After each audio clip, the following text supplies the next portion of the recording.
আল্লাহ আহলে বাইত রাসূল কারা? নবীজি বলেছেন আলী ওয়া ফাতেমা ওয়া হাসান ওয়া হুসাইন ফাহুয়া আহলুল বাইত। উচ্চ আওয়াজে বলেন সুবহানাল্লাহ। আল্লাহ নবীজি তো বলেছেন আপনার নবীর ইমাম হাসান আহলে বাইত, নবীর ইমাম হুসাইন আহলে বাইত, আম্মা জান ফাতেমা আহলে বাইত, হযরত আলী আহলে বাইত। আল্লাহ তাদের নাকি মহব্বত করলে আপনি বলেছিলেন নবীকে মহব্বত করা হয়ে যায়। কুল লা আসআলুকুম আলাইহি আজরান ইল্লাল মাওয়াদ্দাতা ফিল কুরবা। আল্লাহ আপনি নাকি বলেছিলেন নবীর আহলে বাইতকে মহব্বত করলে নবীকে মহব্বত করা হয়ে যায়। আল্লাহ আপনি তো আবার বলেছেন কুল ইন কুনতুম তুহিব্বুনাল্লাহ ফাত্তাবিউনি ইউহিব্বুকুমুল্লাহ। আল্লাহ নবীকেও নাকি মহব্বত করলে আপনি আল্লাহকে মহব্বত করা হয়ে যায়। সুবহানাল্লাহ বলেন না।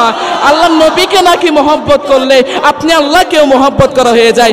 আল্লাহ আমি তো আপনাকে মহব্বত করি, আল্লাহ আমি তো আপনাকে ভালোবাসি, আল্লাহ আপনি কি আমাকে আযাব দিবেন? আল্লাহ আপনি কি আমাকে শাস্তি দিবেন? আল্লাহ আমি আপনাকে মহব্বত করি, আমি আপনার প্রেমিক, আল্লাহ আপনি আমাকে আযাব দিয়ে আপনি শান্তিতে থাকবেন, আল্লাহ আমাকে আযাব দিয়ে আপনি সুখে থাকবেন।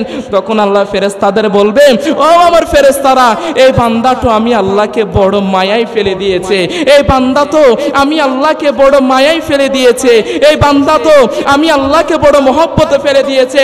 ও আমার ফেরেশতা, এই বান্দাকে জাহান্নাম দিবা না, তার আমল যত কম থাকুক, তার সওয়াব যত কম থাকুক, আমি আল্লাহ বলে দিলাম নবীর আহলে বাইতকে মহব্বত করার কারণে, গাউসিয়া কমিটিকে মহব্বত করার কারণে ও আমার ফেরেশতা তাকে জান্নাত দিয়ে দাও। খুদা কি কসম, এই গাউসিয়া কমিটি নিয়ে যদি কারো অন্তরে যাররা পরিমাণ হিংসা থাকে, এই গাউসিয়া কমিটি নিয়ে যদি কারো অন্তরে যাররা পরিমাণ বিদ্বেষ থাকে, তার অন্তরে তো গাউসিয়া কমিটির জন্য হিংসা নাই, তার অন্তরে তো গাউসিয়া কমিটির জন্য কোনো শত্রুতামি নাই। আরে এই গাউসিয়া কমিটি তো মদিনাওয়ালার সংগঠন, দয়াল নবীজির সংগঠন, রাসূলুল্লাহর সংগঠন। এই গাউসিয়া কমিটিকে যে ঘৃণা করলো সে তো ইমাম হুসাইনকে ঘৃণা করলো, গাউসিয়া কমিটিকে যে ঘৃণা করলো সে তো ইমাম হাসানকে ঘৃণা করলো, ইমাম হুসাইনকে মহব্বত করলো না। যারা ইমাম হাসান হুসাইনকে অস্বীকার করলো তারা তো রসুলকে মানতে পারে না, রসুলকে মহব্বত করতে পারে না। আর যে রসুলকে মহব্বত করে না সে তো আমার আল্লাহকে আর মানলো না, যে আল্লাহকে মানলো না দুনিয়াতেও অশান্তি, কবরেও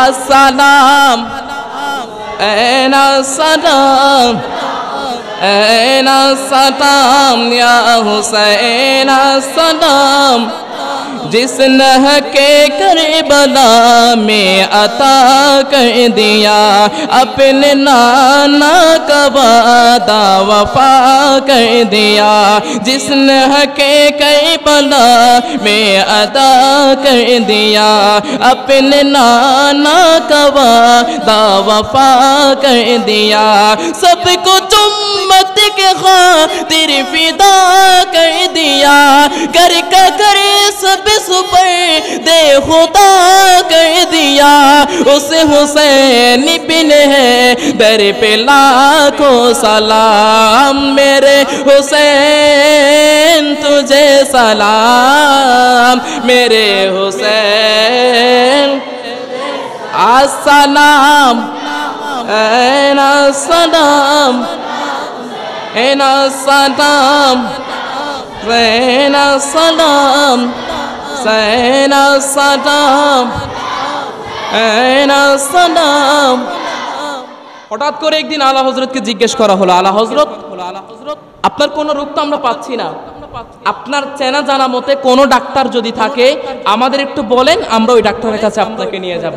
তখন আলা হযরত বলতে লাগলো, আরে মুরিদ, এতদিন পর্যন্ত আমি ইমাম মুহাম্মদ রেজার খেদমত করো, আমাকে মহব্বত করো, তুমি আমার রোগটা ধরতে পারলা না, আমি কোন প্রেমে অসুস্থ হয়ে আছি আমার অসুস্থতা তুমি ধরতে পারলা না। আরে আমি তো মুস্তাফার প্রেমে মরিজ হয়ে গিয়েছি, মে মরিজ ইশকে রসুল হো, আর তুমি বলেছো ডাক্তার কোন জায়গায়, আমাকে একবার মদিনাতে নিয়ে যাও, একবার মদিনাতে নিয়ে যাও, একবার মদিনাতে নিয়ে যাও। ওই মদিনার নবী আমি আলা হযরতের ডাক্তার, আমার জন্য ডাক্তার মদিনাতে আছে, দুনিয়ার কোন জায়গায় আমি আলা হযরতের ডাক্তার নাই, মদিনার নবীর কাছে নিয়ে যাও, ওই জায়গাতে গেলে আমি আলা হযরত সুস্থ হয়ে যাব। উচ্চ আওয়াজে বলেন সুবহানাল্লাহ। প্যারা হাজিরিন, আল্লাহ পাক কুরআনুল কারীম ইরশাদ করেন, কুল ইন কুনতুম তুহিব্বুনাল্লাহ ফাত্তাবিউনি ইউহিব্বুকুমুল্লাহ ওয়াল্লাহু গফুরুর রহিম। উচ্চ আওয়াজে বলি সুবহানাল্লাহ। আল্লাহ বলছে, হাবিব আপনার উম্মতদের জানিয়ে দিন, তারা যদি আমি নবীকে মহব্বত করতে চাই, তারা যেন আপনি নবীকে মহব্বত করে। সুবহানাল্লাহ বলবেন না বাবা? তো রসুল জিজ্ঞেস করলে, ইয়া রাসূলুল্লাহ, আপনাকে মহব্বত করার জন্য আমারে মহব্বত করবে, তো আমারে মহব্বত করার জন্য আমার উম্মত কাকে মহব্বত করবে? আল্লাহ বলতে লাগলো, কুল্লা আলাইকুম কুল্লা আসআলুকুম আলাইহি আজরুন ইল্লাল মাওয়াদ্দাতু ফিল কুরবা। হাবিব আপনি জানিয়ে দিন আপনার উম্মতদের, তারা যদি আপনার আহলে বাইত, আপনার আলীকে, আপনার আহলে বাইত, আপনার ফাতেমাকে, আপনার আহলে বাইত, আপনার ইমাম হাসানকে, আপনার আহলে বাইত, আপনার ইমাম হুসাইনকে যখন আপনার উম্মত মন থেকে মহব্বত করবে, হৃদয় থেকে ভালোবাসবে, তখন আপনি নবীকে মহব্বত করা হয়ে যাবে। আর আপনি নবীকে যখন মহব্বত করবে, আমি আল্লাহ খুশি হয়ে যাব। আমি আল্লাহ যদি খুশি হয়ে যায়, ওই বান্দার কোনো চিন্তা নাই, ওই বান্দার কোনো কষ্ট নাই। ওই বান্দা যদি নবীর আহলে বাইতের মহব্বতে মাহফিল করতে চায়, তার পকেটে যদি টাকাও না থাকে, দুনিয়ার মানুষ যদি তাকে সমর্থনও না করে, মানুষ যদি তাকে মাহফিল করার অনুমতিও না দেয়, আমি আল্লাহ তো তার সাথে আছি, আমি আল্লাহ তো তার সাথে আছি, আমি আল্লাহ তো তার সাথে আছি। আর যার সাথে আল্লাহ তাকে দুনিয়ার কোনো মানুষের পরোয়া সে করবে না, আমি আল্লাহ সাহায্য করে নবীর আহলে বাইতের মাহফিল তার মাধ্যমে করিয়ে দিব। সাহায্য কার পক্ষ থেকে আসে? দুনিয়ার মানুষ সাহায্য না করলে কোনো সমস্যা হবে? এই গাউসিয়া কমিটি, এটা কি দুনিয়াবি কোনো সংগঠন?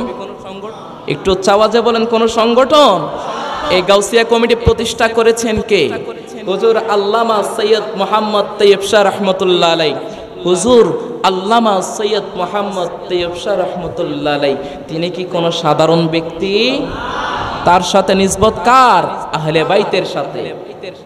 কার সাথে? ইমাম হুসাইনের সাথে, মাওলা আলীর সাথে, আম্মা জান ফাতেমার সাথে। এই গাউসিয়া কমিটি দুনিয়ার কোন সংগঠন? এটা আহলে বাইতের সংগঠন।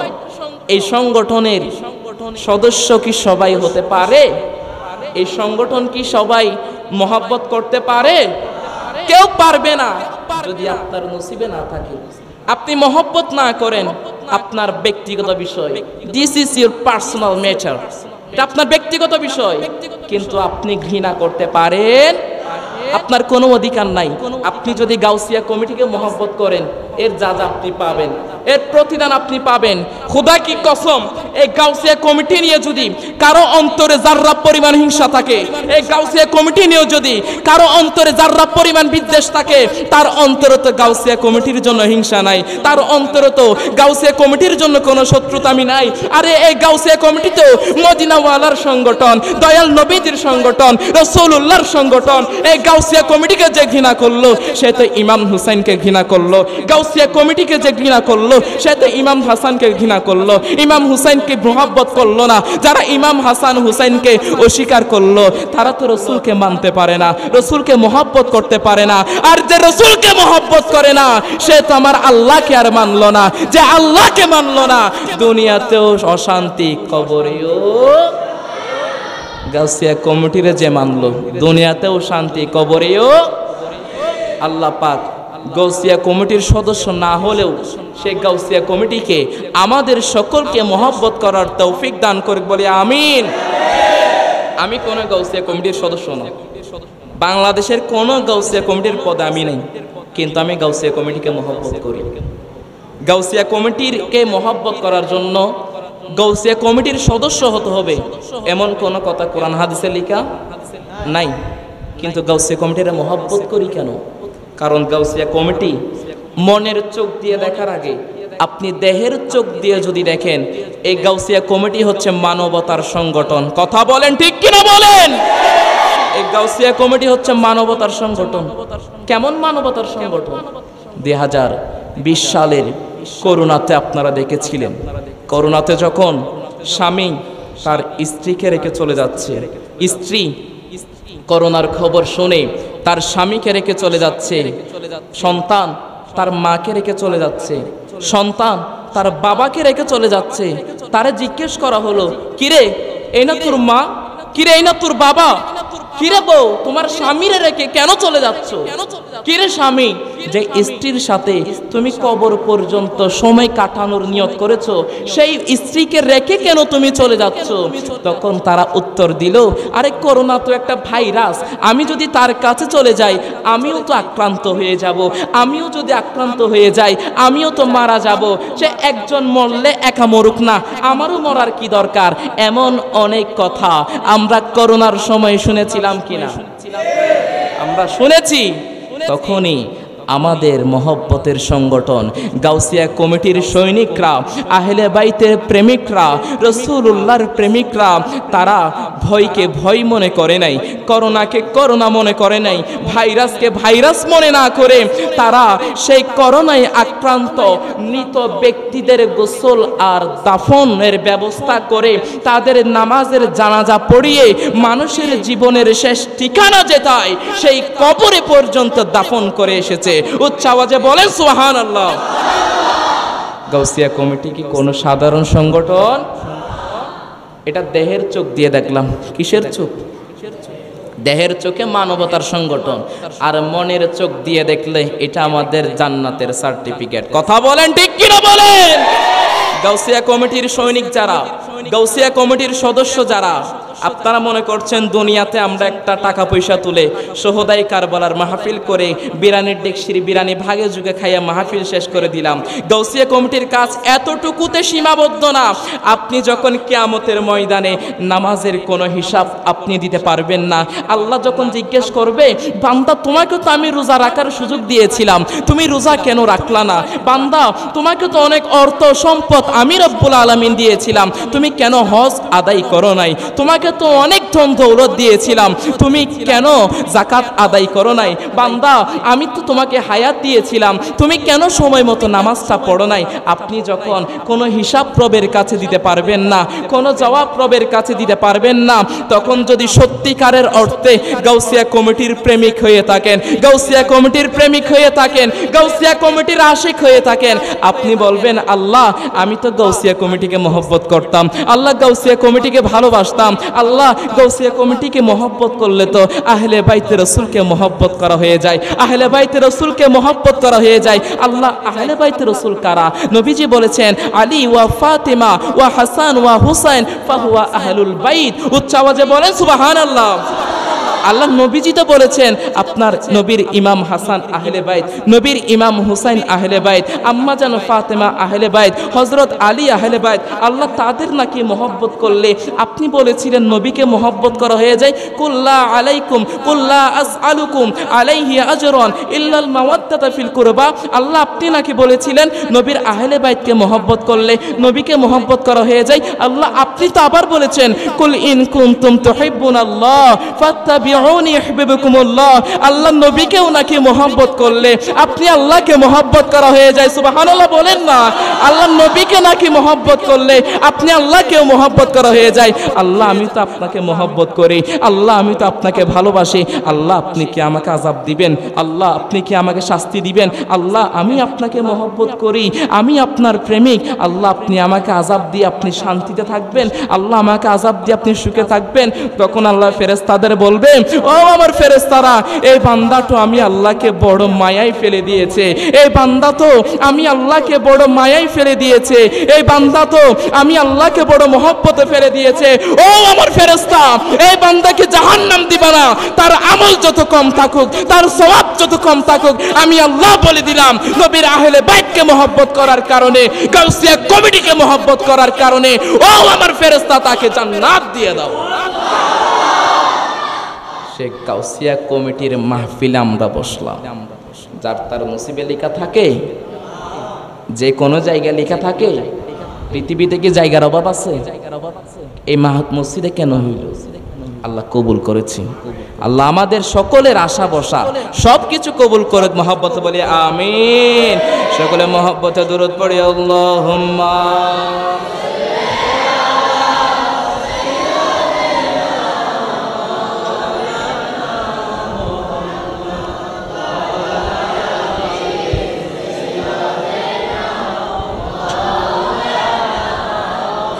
मेरे हुसैन तुझे सलाम, मेरे हुसैन तुझे सलाम, अस्सलाम अस्सलाम अस्सलाम अस्सलाम, मेरे हुसैन तुझे सलाम, मेरे हुसैन तुझे सलाम। मौला हुसैन है मेरा बादशाह, हुसैन है मौला हुसैन है मेरा बादशाह। हमारा बादशाह कौन है? और जोर से कहिए ना, बादशाह कौन है? जो जन्नत के बादशाह, नबी ने कहा सैयद शबाब अहलिल जन्ना, वो जन्नत की बादशाह, वो दुनिया की भी बादशाह, वो है हसन और हुसैन। जोर से कहिए सुभान अल्लाह।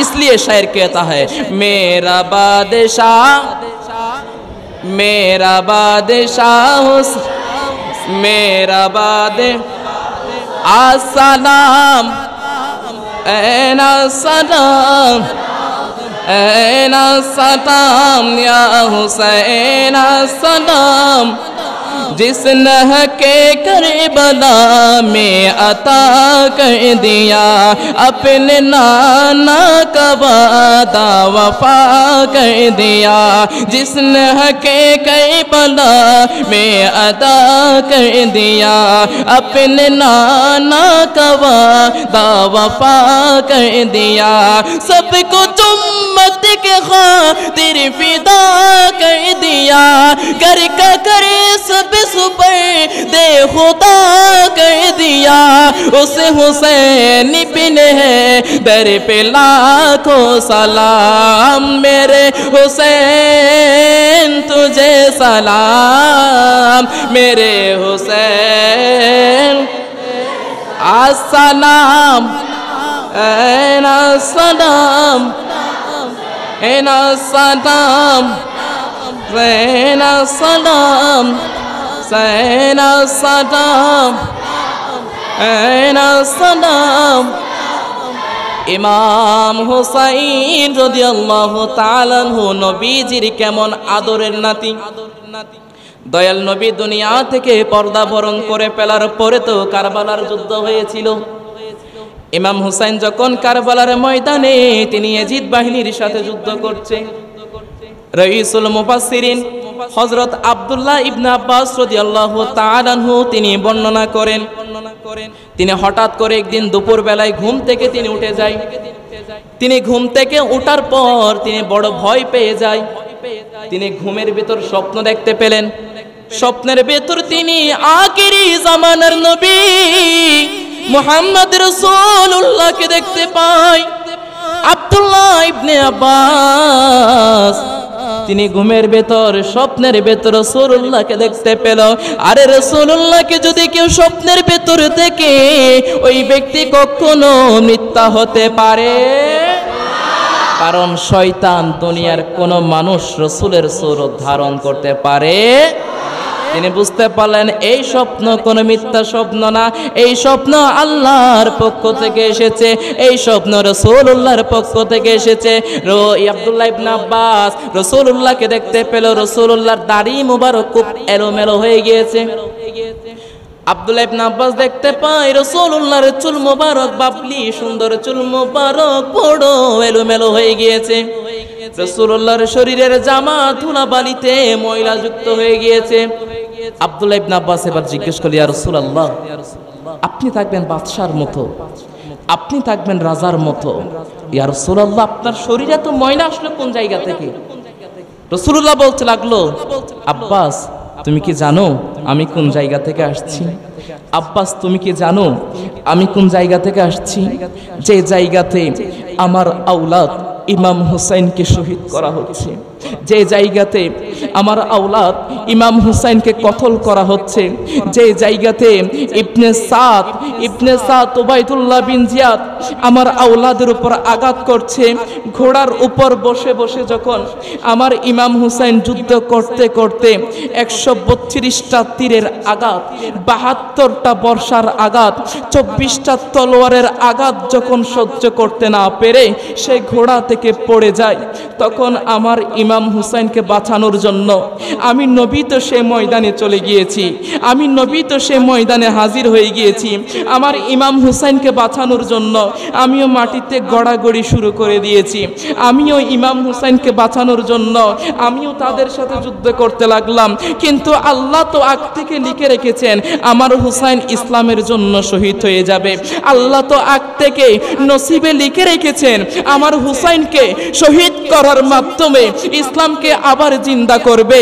ও আব্দুল্লাহ ইবনে আব্বাস, তুমি এই ঘটনা দুনিয়ার মানুষদের জানিয়ে দিবা আমার ইমাম হুসাইন সে এমনিতে শহীদ হয় নাই, দুনিয়ার চোখে দেখতে সে পরাজয় বরণ করলেও খোদাই দৃষ্টিতে, রহমতের দৃষ্টিতে, ইমানের নজরে আমার হুসাইন জয়লাভ করেছে। উচ্চ আওয়াজে বলেন সুবহানাল্লাহ। সেই মহব্বত, এমন মহব্বত আব্দুল্লাহ ইবনে আব্বাস রাসূলুল্লাহকে স্বপ্নে দেখলো। স্বপ্নে কি আমাদেরও দেখতে মন চাই না? কথা বলেন না বাবা, চাই কি চাই না? আমরা রাসূলুল্লাহকে স্বপ্নে দেখতে চাই কি চাই না? ইমাম ইশকে মোহাব্বত পরওয়ানায়ে শাম্মে রিসালাত আলা হযরত নবীজিকে স্বপ্নে দেখতেন, আর স্বপ্নে দেখে দেখে তিনি তার মনের কথাগুলো কলমের মাধ্যমে প্রকাশ করতেন। উচ্চ আওয়াজে বলেন সুবহানাল্লাহ। সে স্বপ্ন দেখবেন কখন? যখন অন্তরে মহব্বত থাকবে, যখন অন্তরে মহব্বতটা একনিষ্ঠ হয়ে যাবে, যে মহব্বতের আশেপাশে দুনিয়ার আর কোনো মহব্বত থাকবে। এখন তো আমরা রাসূলুল্লাহকে মহব্বত করি আমাদের স্বার্থ হাসিলের জন্য, আমাদের ব্যক্তিগত ফায়দার জন্য, কারণ মিলাদুন নবীর তবরুক যদি আবার মিস হয়ে যায়। আছে না এমন অনেকে যারা রসুলের আশেক, যারা রসুলের প্রেমিক, এরা কি কখনো বিরানির আশা করতে পারে? এদের বিরানি না দিলেও দেখবেন মাহফিলের প্রথম কাতারে গিয়ে তারা বসে থাকবে। এদের কোনো তবরুক না দিলেও মাহফিলের প্রথম কাতারে, মাহফিলের কোনো না কোনো এক জায়গায় আপনি তাদের দেখবেন। এমন ডুপ্লিকেট আশেক না হয়ে প্রকৃত ইমানদার খালেস নবীজির আশেক হওয়ার তৌফিক আমাদের দান করুক বলে আমিন। সকলে মহব্বতে দরুদ পড়ি আল্লাহুম্মা সাল্লি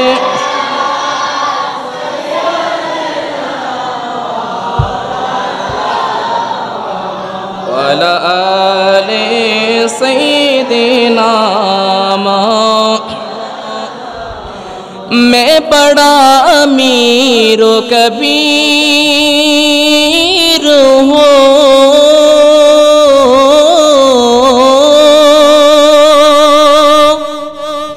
मैं बड़ा अमीर कबीर हूँ, शाहिद सरा का सीर हो,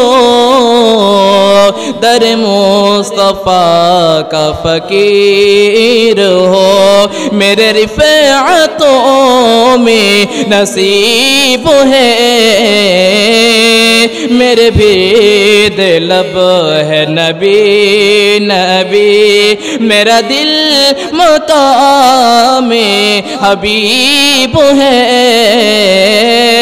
मैं मरीज़ इश्क़ रसूल हो, ओ हबीब मेरा तबीब है, मेरे भी लब है नबी नबी। बोलें ना सुबहानाल्लाह। आला हजरत बड़ असुस्थ হয়ে পড়ল, অনেক ডাক্তারও দেখাইলো। আলা হযরতকে বলা হলো এত ডাক্তার দেখাই আপনার অসুস্থতা দূর হয় না কেন?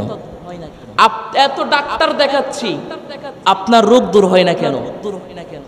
আমার চোখে দেখা বাংলাদেশের চট্টগ্রামের পটিয়ার একজন নামকরা প্রসিদ্ধ দরবারের পীর সাহেব, যদি এগুলো সরাসরি বলা ঠিক না, আমি বোঝার জন্য বলছি, আপনার নাম বলে সকলে চিনবেন, পটিয়ার।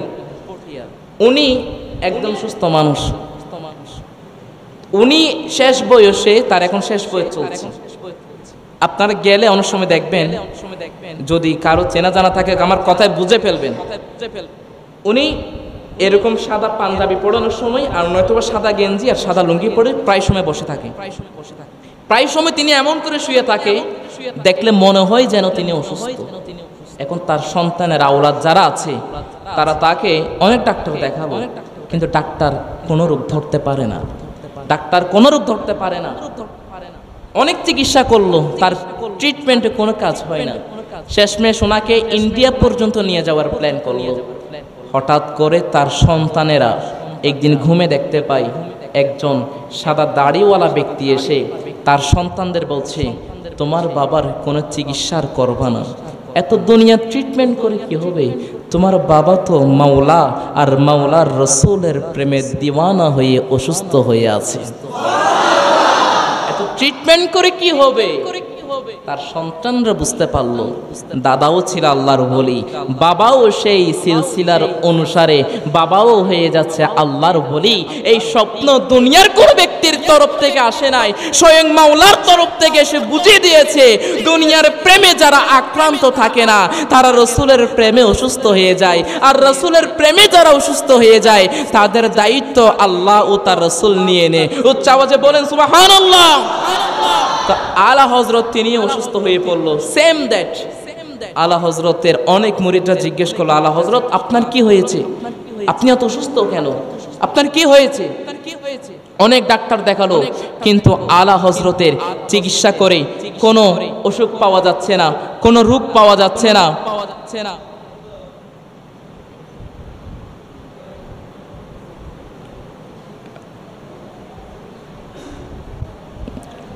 আল্লাহ পাক রব্বুল আলামিন কবুল করুক, বলি আমিন। প্লিজ কনসেন্ট্রেট, সকলে দিকে থাকান। প্রধান অতিথি আসলে আমি ম্যাক ছেড়ে দিয়ে চলে যাবো, সমস্যা নেই। তো আলা হযরতের কোনো রূপ যেহেতু আর ধরতে পারছে না, হঠাৎ করে একদিন আলা হযরতকে জিজ্ঞেস করা হলো, আলা হযরত আপনার কোনো রোগ তো আমরা পাচ্ছি না, আপনার চেনা জানা মতে কোনো ডাক্তার যদি থাকে আমাদের একটু বলেন, আমরা ওই ডাক্তারের কাছে আপনাকে নিয়ে যাব। তখন আলা হযরত বলতে লাগলো, আরে মুরিদ, এতদিন পর্যন্ত আমি ইমাম মুহাম্মদ রেজার খেদমত করো, আমাকে মহব্বত করো, তুমি আমার রোগটা ধরতে পারলা না, আমি কোন প্রেমে অসুস্থ হয়ে আছি আমার অসুস্থতা তুমি ধরতে পারলা না। আরে আমি তো মুস্তাফার প্রেমে মরিজ হয়ে গিয়েছি, মে মরিজ ইশকে রসুলে হো, আর তুমি বলেছো ডাক্তার কোন জায়গায়, আমাকে একবার মদিনাতে নিয়ে যাও, একবার মদিনাতে নিয়ে যাও, একবার মদিনাতে নিয়ে যাও। ওই মদিনার নবী আমি আলা হযরতের ডাক্তার, আমার জন্য ডাক্তার মদিনাতে আছে, দুনিয়ার কোন জায়গায় আমি আলা হযরতের ডাক্তার নাই, মদিনার নবীর কাছে নিয়ে যাও, ওই জায়গাতে গেলে আমি আলা হযরত সুস্থ হয়ে যাব। উচ্চ আওয়াজে বলেন সুবহানাল্লাহ। আমরা সেই মাসলাকে আলা হযরতের অনুসারী, কথা বলেন ঠিক কিনা বলেন, আমরা সেই আলা হযরতের অনুসারী। মাশাআল্লাহ, হুজুর চলে আসছে। নারে তাকবীর, নারে রিসালাত, নারে গাউসিয়া।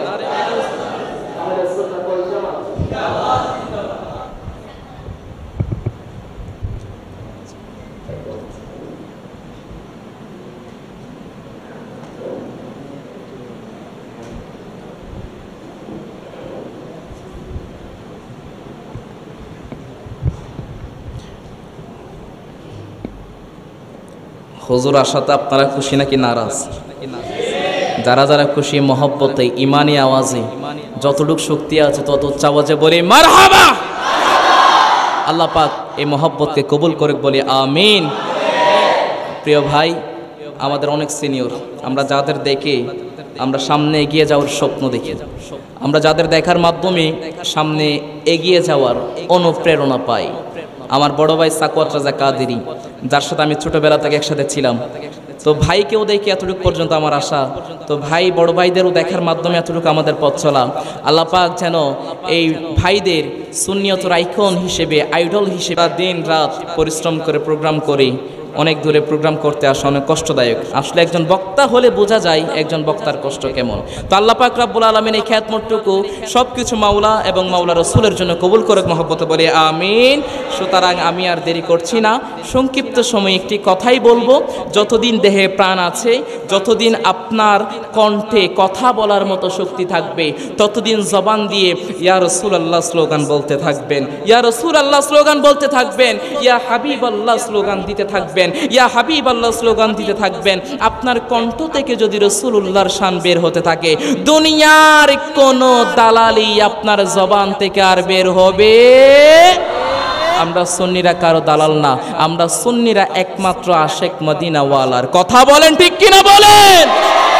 আমাদের দেহে যতদিন প্রাণ আছে, মাহফিল করার ক্ষেত্রে কারো একটু ব্যাড নিউজ পেয়ে গেলে, কারো একটু অনুৎসাহিতমূলক কথা পেয়ে গেলে পিছিয়ে হাঁটা চলা চলবে। একমাত্র আল্লাহ রাসূলের উপর ভরসা রেখে সামনে এগিয়ে যেতে হবে। আল্লাহ পাক রব্বুল আলামিন আমাকে আপনাকে সকলকে কবুল করুক। ওমা আলাইনা ইল্লাল বালাগ। আসসালামু আলাইকুম ওয়া রাহমাতুল্লাহি ওয়া বারাকাতুহু।